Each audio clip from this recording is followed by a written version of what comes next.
This is Crossness Pumping Station, built on the banks of the Thames in empty marshland, 8 miles to the east of the city. It's lavish, it's over the top, it's a statement about what the British Empire could achieve. It almost thinks it's a Gothic cathedral. And yet its sole purpose was to pump raw sewage. At Crossness, 4 of the largest steam engines ever built worked not to power a great ship, but to suck up everything that London flushed away, and then push it east. 11 revolutions and 268 tons of human waste with every minute. Through there, 25 million gallons of sewage was stored in a reservoir, and the aim was to hold it until the Thames reached high tide, and then the idea was that it would be released and taken out to sea. There was no margin for error, or London would start drowning in its own waste. So the largest, the richest city on earth was only ever this far away from breaking point. Over the 10 weeks that followed the death of Polly Nichols, one nameless man would bring the city ever closer to the brink. Jack the Ripper would keep on killing.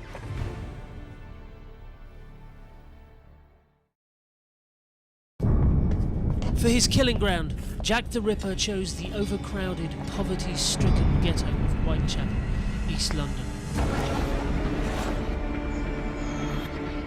The great men who ran this city and the British Empire had tried to ignore what was in their own backyard, the daily misery endured by tens of thousands. Forensic pathology, autopsies, post-mortems on crime shows, but in England at that time, the post-mortem examination was a relatively new thing. Today, an investigator's first job is to preserve the crime scene. That didn't happen then. In fact, though the capability was there, only one of the scenes was even photographed. The images are too horrific to be shown. Now, of course, we realise how important scenes are, how much evidence may be obtained at the scene. In those days, unless you actually had a witness or you have somebody confess at a later stage, it's very difficult for them to actually get much from the scene itself. Victorian justice was swift and harsh, but it seems to have been hard to come by. And it looks as if the Ripper got lucky with his timing. Not just in those key minutes when he somehow managed to strike, kill and escape, but in the fact that had this happened just a few years later, it might all have been different. As he killed, the science of crime scene investigation was about to be born. This was an infamous case where police investigation is working alongside forensic science. How much integration was there between those two worlds at the time? There were doctors and police there together. They need to apply scientific principles to crimes and crime investigation. But at this time, it's wishful thinking, science fiction.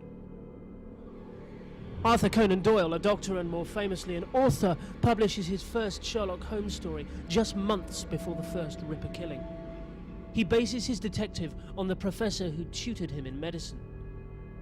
He clearly recognised that there was something missing, that you could actually make the art of crime investigation more of a science and make it more effective that way. The one certain fact about the Whitechapel murders is that the perpetrator got away. If conditions on the ground had been only slightly different, he might have been caught. This case might have been long forgotten. But he'd killed twice in 1 month. He would soon kill twice more in the space of 1 hour. And he'd evade capture with luck and only seconds to spare.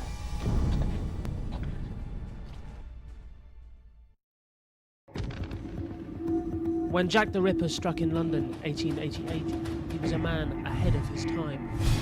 A serial killer 90 years before the term was first used. The city's police weren't ready.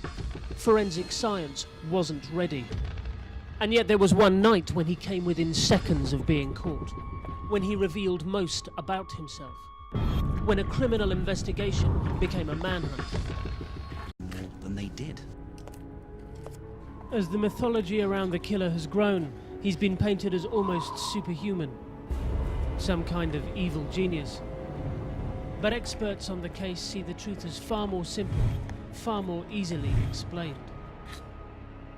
I think Jack the Ripper wasn't in the least bit clever. He certainly wasn't an evil genius stalking the East End. I think Jack the Ripper was just incredibly lucky. He chose an area that was notorious for its Warren-like complexity of alleyways, passageways and streets, very few of which were lit by night. And these women, by the very nature of what they did, they of course knew the places to take him to where they weren't going to be interrupted.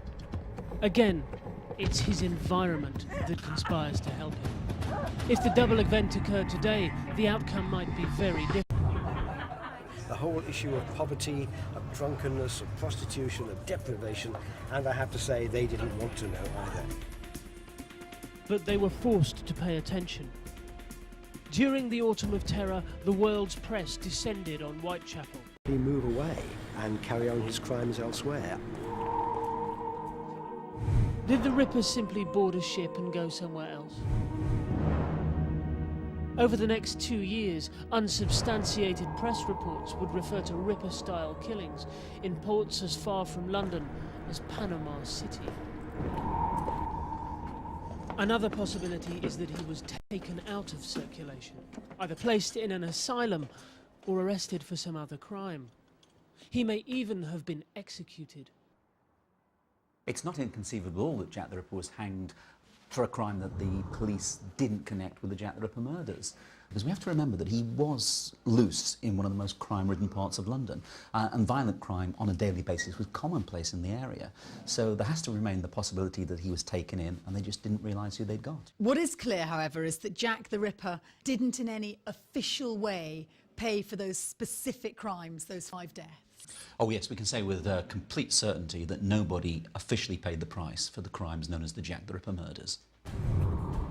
But if he didn't just stop, he didn't run away, and he wasn't captured, there is one other scenario which may explain why the Ripper's reign ended. What if the murderer became a victim